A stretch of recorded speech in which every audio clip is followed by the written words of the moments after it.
Grato, Freddy, estar con usted ahora y por su digno intermedio con la audiencia de Loja, la tan querida audiencia de Loja. Y en Radio Bacana, deseándoles el mayor de los éxitos en este bacán proyecto de Bacana. Bueno, en realidad sí valdría la pena, una vez que termine la entrevista, la difunda ese video, porque ahí hay algunas verdades importantes que se dicen. El testimonio de los pescadores artesanales es realmente conmovedor respecto al hecho de que estamos sufriendo un proceso de depredación de nuestro mar e incluso yo diría de asesinato de la vida en nuestro mar. A ese nivel de gravedad han llegado las circunstancias. ¿Y por qué hemos llegado donde estamos? Esa es la pregunta para poder buscar las soluciones fundamentales al problema. Básicamente por dos decisiones políticas de orden jurídico adoptadas en la administración del presidente Rafael Correa. La primera fue cuando apenas se instaló en el gobierno en el año 2007, mediante el decreto 486, legalizó la pesca incidental de tiburones, el comercio, el transporte y el aleteo de tiburones. Esta medida evidentemente afecta gravemente el ecosistema marino porque los tiburones están en la cúspide de la cadena trófica y garantizan el equilibrio de la salud de los mares. Son claves para impedir el crecimiento de los índices de morbilidad de los mares. Además, yo denuncié en ese momento que no existe pesca incidental de tiburones. Imagínese usted que sale a pescar un tiburón, que sale a pescar cualquier cosa, un pez cualquiera, y pesca un tiburón. Eso no es accidental. Un tiburón es un animal que mide 2, 3 metros y que puede medir hasta 15 y hasta 30 metros, ¿no? Y que puede pesar cientos de kilos o miles de kilos. No hay pesca incidental de tiburones. Eso es un gran fraude. Y la legalización de la pesca incidental de tiburones lo que hizo es legalizar la pesca permanente de tiburones.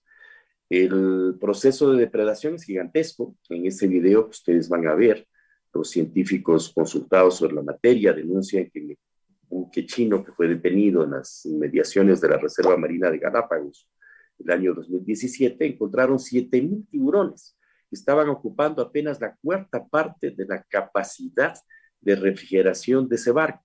Es decir, que un barco de esos puede tener 28,000 tiburones. Y estamos hablando de operaciones de flotas pesqueras que tienen 200, 300, 500 y hasta 600 barcos. Solamente si 10 barcos se dedicasen a la pesca de tiburones, estarían depredando 280,000 tiburones por incursión. Pero pueden ser 100. Estamos hablando de 2,800,000 tiburones. Eso es realmente un crimen contra la naturaleza absolutamente inadmisible. Pero a este crimen inadmisible, sostenido por el señor Correa, se sumó su obsesión por adherir al Ecuador a la CONVEMAR. El año 2012, con un informe absurdo de la Corte Constitucional que habilitó la adhesión a la CONVEMAR para que la Asamblea Nacional la tramite. Digo absurdo porque la norma constitucional de la República del Ecuador y de toda república soberana es que su territorio es irreductible. Así lo reza y lo establece claramente el artículo 4 de la Constitución expedida en Montecristi. Sin embargo, la Corte Constitucional inconstitucionalmente habilitó una mutilación territorial del país. ¿Por qué? Porque la CONVEMAR implica la reducción del mar territorial de 200 millas continentales e insulares a apenas 12 millas. El artículo 3 de la CONVEMAR establece claramente que los países adherentes a la CONVEMAR tendrán un mar territorial máximo de 12 millas, cuando el mar territorial ecuatoriano, chileno y peruano es mínimo de 200 millas de mar. Y esta mutilación territorial, evidentemente, como lo denuncié en ese momento en la Asamblea Nacional, tuve el honor de ser invitado a una comisión general el día en que se debatió este tema, denuncié que la adhesión a la CONVEMAR iba a implicar la invasión de nuestro mar histórico por flotas pesqueras extranjeras que iban a depredar nuestro mar y que iban a disputar a los pescadores artesanales y a la industria pesquera ecuatoriana el derecho legítimo de los ecuatorianos a pescar los peces ecuatorianos. y las consecuencias ya están a la vista. Tenemos un proceso de depredación gigantesco. Frente a este proceso, hemos visto la iniciativa del presidente Lasso, anunciada la semana pasada en Glasgow, en la cumbre del cambio climático, en la cual anunció al país que va a ampliar la reserva marina de Galápagos en 30.000 kilómetros, en un corredor que se extendería desde el occidente de Galápagos hacia las islas de Cocos de Costa Rica, y en una franja lateral de 30.000 kilómetros también en la parte occidental, suroccidental de las Islas Galápagos. Sin embargo, estas medidas no tienen ninguna eficacia. Es mucho más fácil para el presidente Lasso derogar las disposiciones del artículo 486 que legalizan la pesca incidental de tiburones. Eso tendría un mayor efecto en la protección de la vida de los tiburones y del ecosistema marino. Y sería más fácil para el presidente Lasso denunciar la Convemar y restituir la plena soberanía territorial ecuatoriana sobre sus 200 millas de mar, que además está asociado a la soberanía plena ejercida por el Ecuador desde el continente hasta las Islas Galápagos, es decir, sobre 525 millas de mar. Así se estableció claramente en la década de 1830, cuando el entonces presidente Juan José Flores proclamó expresamente, de forma expresa y manifiesta, la soberanía ecuatoriana sobre las Islas Galápagos por encontrarse en sus aguas adyacentes. Esto significa que declaró soberanía de todas las aguas, desde el continente hasta las Islas Galápagos. Y si hubiese alguna duda sobre el valor jurídico de esta declaración, de esta proclamación soberana del Ecuador hace 200 años casi ya, el presidente León Febres Cordero en 1986 proclamó expresamente la soberanía sobre las 125 millas que separan las 200 millas del continente de las 200 millas del archipiélago del Ecuador, compuesto por las Islas Galápagos. De manera que todo el mar es ecuatoriano. Es una infamia que se pretenda que ese corredor intermedio sea propiedad privada del narcotráfico y de cualquier otro tipo de actividades, como parece que está ocurriendo actualmente. Por eso, lo fundamental es que los ecuatorianos tomemos conciencia de este tema que no ha sido informado por la prensa ecuatoriana, lamentablemente, a pesar de que durante 200 años el Ecuador ha escrito las mejores páginas de su diplomacia y las mejores páginas de la historia de nuestras Fuerzas Armadas y de la Marina, precisamente en la defensa de nuestros derechos marinos, mi estimado Fred. Doctor, yo me quedo así atónito escuchando su valiosa exposición de lo que constituye este saqueo de la riqueza de nuestros mares. Dice un ciudadano, quiero compartir este mensaje con usted. Dice un ciudadano, una pregunta a su invitado, el doctor Marcelo Larrea, sobre las 200 millas. La Reserva Marina es parte de la avanzada de la Convemar para el saqueo de los mares por parte de países hegemónicos. Por eso no se quiere reconocer nuestro derecho legítimo a las 200 millas que viene desde años atrás. Le preguntan, doctor, si es tan amable. Evidentemente, más que por países propiamente dichos, por estas gigantescas redes que se han apropiado, que pretenden apropiarse de los mares del mundo a través de la Convemar. El Ecuador, el mar del Ecuador, hay que informarlo, es tal vez el mar más rico del mundo, porque es el mar del centro del mundo. Quito, el nombre original de nuestra nación, significa centro del mundo. Eso es, ¿no? Esa cualidad específica de la situación geográfica de nuestra nación hace que nuestro mar, no solamente Yasuní, sino nuestro mar, tenga la mayor diversidad genética del planeta. Porque en él convergen las distintas corrientes marinas que ya eran conocidas por lo que ahora llamamos la cultura Valdivia, la milenaria cultura Valdivia, que era una cultura Quito, ¿no? Y que conocía las corrientes submarinas del sur, hoy conocidas como corriente de Humboldt, la corriente submarina del norte, conocida como corriente del Niño, la corriente del paralelo cero, la corriente de Quito, la corriente que viaja precisamente por el paralelo cero. Conocían también, obviamente, la desembocadura de las aguas dulces de la cordillera de los Andes, formadas en la cordillera de los Andes, en ese mar del centro del mundo. Conocían la convergencia de los vientos alisios del norte y del sur hacia el mar del centro del mundo. Conocían que había una extraordinaria radiación solar precisamente en el mar del centro del mundo. Conocían que había una enorme diversidad de especies marinas. Ellos iban y venían de Galápagos, creo que con muchísima más facilidad que lo que nosotros podemos hacer ahora, hace 5.000 años. Eso está en los fractales de Valdivia, de la cultura Valdivia, que hay que cambiarle de nombre. En realidad es cultura Quito, cultura Manta, pero de Valdivia no tiene nada. Ese es un nombre colonial que se le ha puesto a nuestra cultura originaria. Es como si a los egipcios les llamásemos cualquier cosa, Coca-Cola, lo cual no tiene ningún sentido, evidentemente. Entonces, la enorme riqueza de ese mar nos ha expuesto durante 200 años de historia republicana a confrontaciones enormes con el mundo. Y hemos ganado por lo menos 2 guerras fundamentales a 2 grandes fuerzas imperiales mundiales.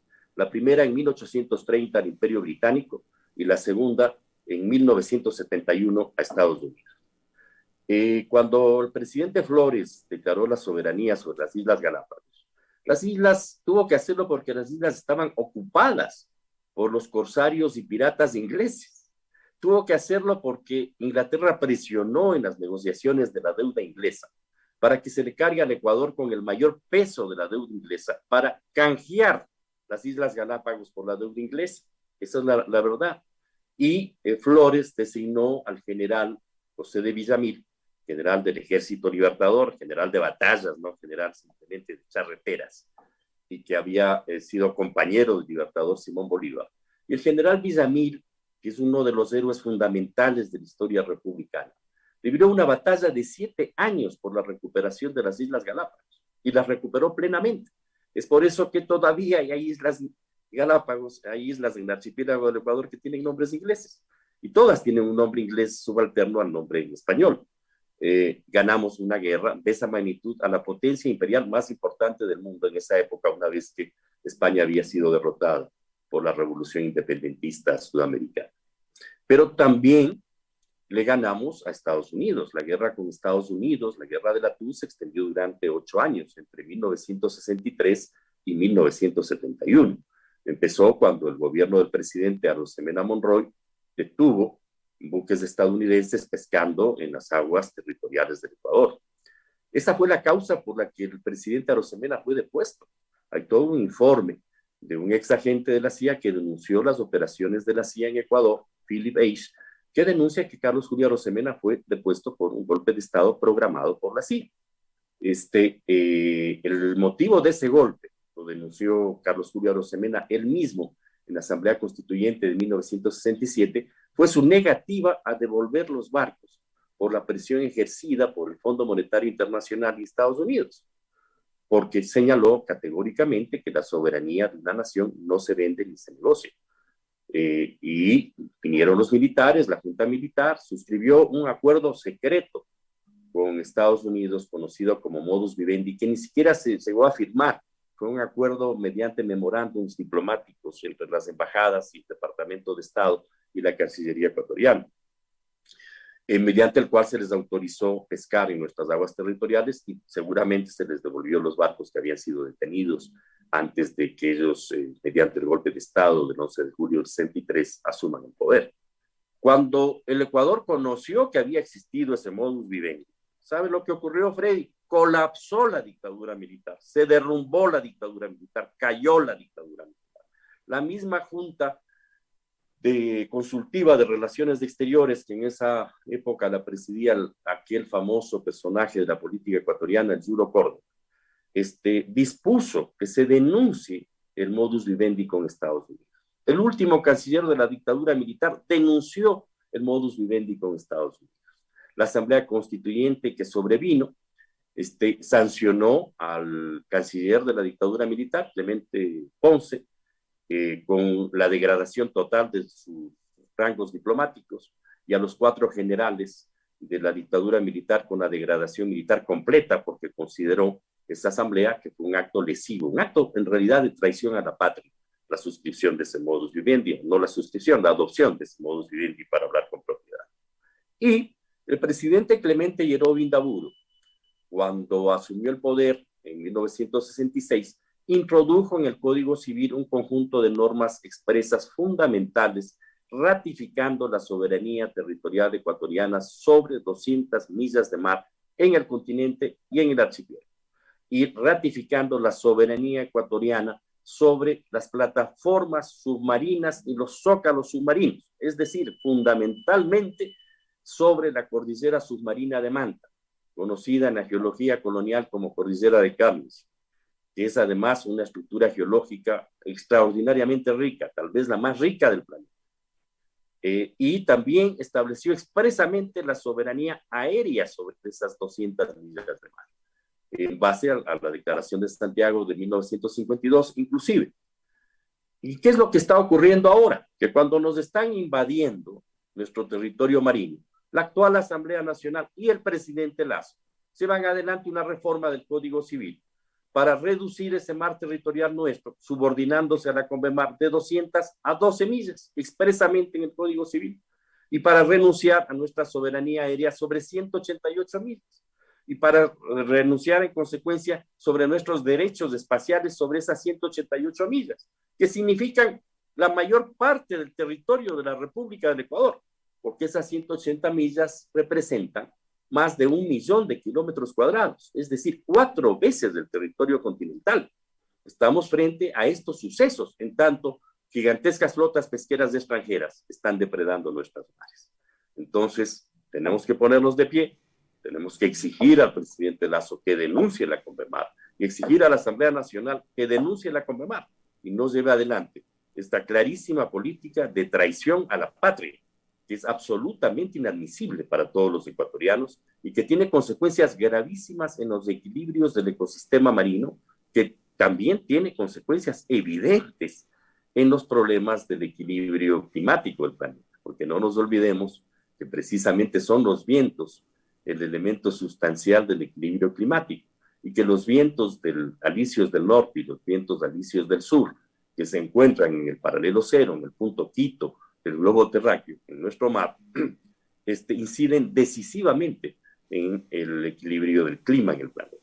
Todos estos temas nos llevan a plantearles a todos los ciudadanos ecuatorianos, a todas las ciudadanas ecuatorianas, independientemente de sus posiciones ideológicas, religiosas, de género o lo que consideren, de cualquier diferencia, de cualquier naturaleza, a cerrar nuestros brazos en un solo puño para rescatar nuestra soberanía territorial sobre nuestro mar, denunciando la Convemar y recuperando el pleno ejercicio de nuestra soberanía. Doctor, bueno, hay una persona en la línea, estamos para terminar la entrevista, no sé si tuvo paciencia ahí. Buenos días. Bueno, se retiró la persona que estaba en la línea y vamos a cerrar las líneas entonces de una vez para despedirnos. Doctor, esta reseña histórica que hace usted respecto de lo que ha sido esta desmembración y esta afectación del mar territorial, este saqueo, pero yo no sé si en todo este registro histórico hubo un gobierno que le haya hecho tanto daño como el gobierno del presidente Correa, que además se llamaba, ellos eran ecologistas, defensores de la naturaleza, y como vemos y hemos revisado la historia, nadie creo que le causó tanto daño a la naturaleza, tal como dice un mensaje aquí, porque dice que le pregunte al doctor Larrea que no solo es el tema del saqueo en el mar, sino también en el oriente ecuatoriano, es decir, en tierra firme. También medidas del gobierno del presidente Roldós y que, perdón, del presidente Correa, y que el presidente Lazo no adopta medidas también para modificar eso, para abolir eso, para erradicar eso o para beneficiarnos. ¿Por qué cree que no lo hacen, doctor Larrea? Bueno, hay una maraña de intereses ahí interrelacionados, evidentemente. Y yo creo que una parte es desconocimiento, desinformación, no tiene información adecuada. El presidente Lazo cree que lo que ha hecho en Glasgow es algo importante y en realidad es apenas una gota de aceite en el océano. Es más un negocio financiero que un tema de protección de las Islas Galápagos. Esto hay que fundamentarlo naturalmente, pero mi afirmación se deriva de la declaración que hizo Roque Sevilla la semana pasada en un programa que compartimos con Carlos Vera, en la que señaló que no hay donantes, no hay dineros, hay un canje en papeles de tenedores de la deuda, papeles que obviamente tienen un valor marginal, estarán entre el 30 y 35% en el mercado financiero mundial, por nuevos papeles llamados bonos azules, en los cuales el Ecuador les reconoce el 100% del valor nominal, para que destinen una parte de esos papeles, un 30% de esos papeles, a un fondo cuyos rendimientos financieros se destinarán a labores de carácter conservacionista. Esto dibuja realmente un tema que da mucho que pensar respecto a cuáles son los verdaderos propósitos de esta iniciativa. Ese es el tema en el que nos estamos enfrentando, pero la pregunta se refiere también a este tema del saqueo minero del Ecuador. El Ecuador tiene una extraordinaria riqueza minera y mapas que señalan que una de las potencias mineras de América del Sur es precisamente el Ecuador y tal vez del mundo. Tiene altísimas reservas de oro, pero todo eso se está llevando como tierra, ¿no? Y es legislación creada en la administración del señor Correa. Entonces, el señor Correa ni defendió la naturaleza, a pesar de que la constituyente de Montecristi, presidida por Alberto Acosta, que entiendo fue el inspirador de fondo de la creación de los derechos de la naturaleza, lo cual honra al país, porque es el primer país en establecer los derechos de la naturaleza, no observó ni respetó ninguno de esos sentidos, como tampoco respetó el nombre de la llamada Alianza País, que se llamaba Patria Activa y Soberana. Y ningún gobierno, ni siquiera el señor Maguad, que terminó de enajenar nuestra Amazonía, tuvo el descaro de hacer una mutilación de 1 millón de kilómetros cuadrados de nuestro mar. Con la adhesión a la Convemar, el Ecuador pierde el 94% de su mar. Es como si, hablando en el territorio continental, nos quedaríamos reducidos a Chunchi, a Lausí y Gonzol. Eso es lo que hizo el señor Correa con nuestro mar. Es algo insólito, inaceptable, y que requiere que todos los ecuatorianos nos pongamos de pie para rescatar nuestra soberanía sobre nuestro mar histórico y rescatar la vida de nuestro mar, que es fundamental en la vida de los mares del planeta. Doctor, así nada más, créame, última y adicional pregunta. ¿Usted cree, doctor, que hayan gobiernos de otros países, obviamente, y hayan personas amigables con el medio ambiente, que estén muy interesadas y que puedan ayudarnos? Yo no sé si mencionarlo al señor de Leonardo DiCaprio, pero otros personajes de otro nivel que estén considerando la magnitud del problema por la que está atravesando el mar territorial ecuatoriano.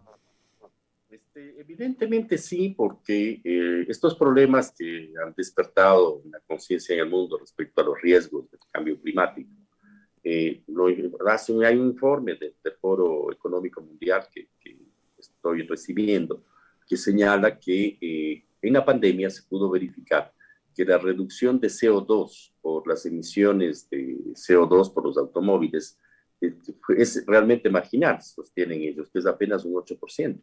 Y en ese estudio, según los datos preliminares, se establece que una de las causas de estos cambios climáticos obedece a las gigantescas operaciones precisamente de la industria pesquera mundial a los organismos genéticamente modificados. De manera que hay que poner el ojo en las incidencias que estos tienen en el cambio climático.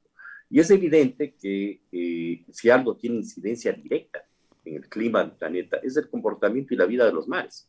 Y en la vida de los mares es evidente que la vida del mar del centro del mundo, que no es un mar cualquiera, es un mar que tiene una importancia fundamental en los equilibrios biológicos y geológicos y climáticos del planeta, es esencial. Por lo tanto, no creo que haya ninguna dificultad en que el Ecuador pueda convocar a la comunidad internacional a defender la vida en el planeta, defendiendo el mar del Ecuador, defendiendo la extraordinaria riqueza biológica genética de nuestro mar, defendiendo el equilibrio de sus ecosistemas, porque juegan un papel fundamental en la estabilidad de la vida de los mares y en consecuencia del planeta entero. No nos olvidemos que los mares representan más del 70% de la superficie del planeta y que esos mares se mueven, como es lógico, con cada ola de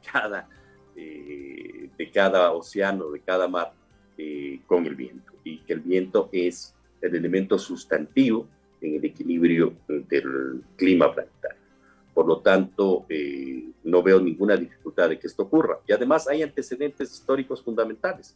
En el siglo XIX, en 1850, Ecuador promovió con Chile el llamado Tratado Continental, mediante el cual los países, las nacientes repúblicas, desarrollaron una estrategia para proteger su soberanía frente a cualquier amenaza externa, para actuar unidos ante cualquier agresión de cualquier potencia extranjera, para no ceder ni un solo milímetro de su soberanía territorial y marina.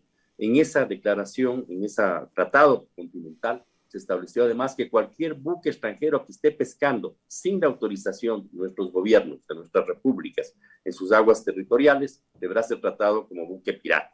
Ese tratado continental es tal vez la mayor pieza del derecho internacional latinoamericano y está plenamente vigente y no puede ser de otra manera. De manera que hay que convocar a países como Chile y Perú, con quienes firmamos en el siglo XX la Declaración de Santiago de 1952, declarando nuestra soberanía territorial sobre 200 millas de mar, tratado internacional que tiene validez universal, nunca fue impugnado, está legalmente inscrito en las Naciones Unidas, expresa la voluntad soberana de nuestras naciones, para que demos una vuelta de página a esta tragedia, a este ecocidio que está sufriendo el mar del Ecuador y que también lo está sufriendo el mar del Perú, lo está sufriendo el mar de Chile. No nos olvidemos que los tres países son potencias pesqueras mundiales, Ecuador, Perú y Chile. Lamentablemente, la ceguera de ciertos sectores empresariales ecuatorianos ha impedido que nuestra industria pesquera sea aún mucho más vigorosa, y la inequidad en la distribución de la riqueza también ha impedido que todos los ecuatorianos tengamos plena conciencia de las enormes riquezas de nuestro mar.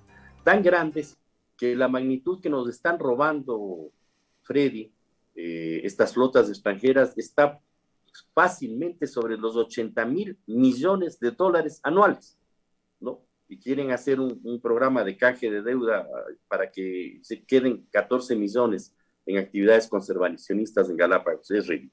Lo que hay que hacer es denunciar la CONVEMAR, reasumir nuestra soberanía y organizar un proceso pesquero serio que garantice los equilibrios de nuestro ecosistema, la vida de nuestras especies, que pesque cuando tenemos que pescar, no cuando no tenemos que pescar a las especies, y que garantice un aprovechamiento equilibrado de nuestro mar en beneficio de la sociedad ecuatoriana y del mundo. Pero no esta cosa desproporcionada, depredadora, que no solamente implica el robo de nuestro mar, sino además el asesinato de nuestro mar, el mar del Ecuador, el mar del centro del mundo.